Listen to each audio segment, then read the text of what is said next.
Hi, and welcome to my channel. My name is Lolex. Today, we will learn how to use that and which. To understand when to use that or which, it is important to understand clauses.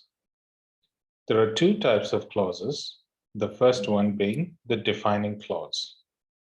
The defining clause, also called an essential clause or a restrictive clause, gives information that is essential to the meaning of the sentence. That is used in defining clauses. Here's an example. My bike that has a broken seat is in the garage. This sentence tells us that the speaker has at least one other bike. Specifically, the bike they are talking about is distinguished from their other bikes by its broken seat. If you removed the clause that has a broken seat, you would lose the meaning that they own more than one bike. And even if you somehow knew about the other bikes, you wouldn't know which one was in the garage. Let's look at some more examples. The girl that you saw at the party is my sister. My books that have red covers are new. The car that he bought is very expensive. The classes that are held every Monday start at 9 a.m. The second type of clause is a non-defining clause. Non-defining clauses are also called non-essential clause or non-restrictive clauses.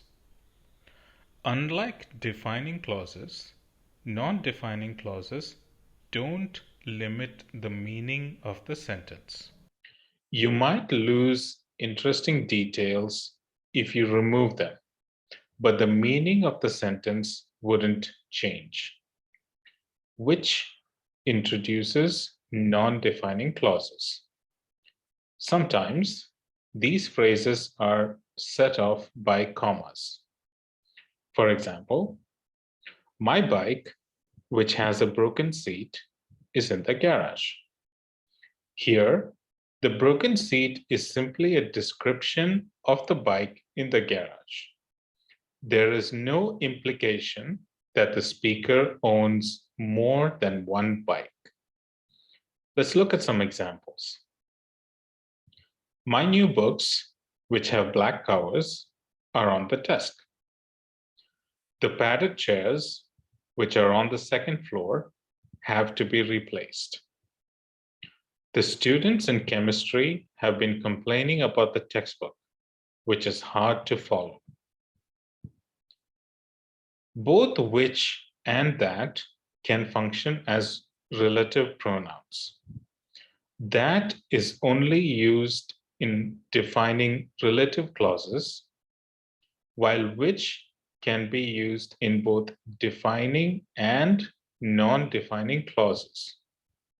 There is no difference in meaning, but there is a difference in the way we use it.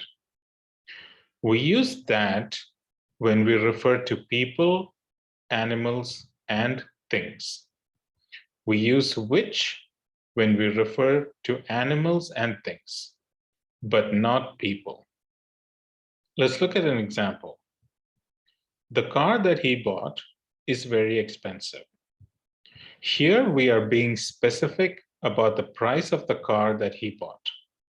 Without the clause, the sentence would lose its original meaning and purpose. You would use the pronoun which when a clause is non-restrictive, meaning that you are not being specific, but instead you are adding extra information to a sentence.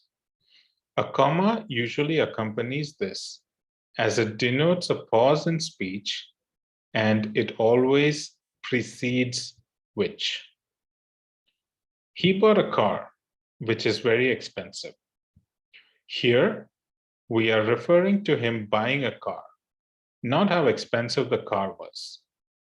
If we remove the clause, which is very expensive, it would have no effect on the sentence and still makes sense. It serves to add extra information only. And we can use both that and which in these example sentences because we are talking about a car, which is a thing and not a person. Please give me the book that my sister lent you last week. Please give me the book which my sister lent you last week. Similarly, here we are talking about a thing which is a book, so we can use both that and which. If we were talking about a person, we would not use the relative pronoun which. That is the end of today's lesson. If you have any questions or doubts, please leave a comment.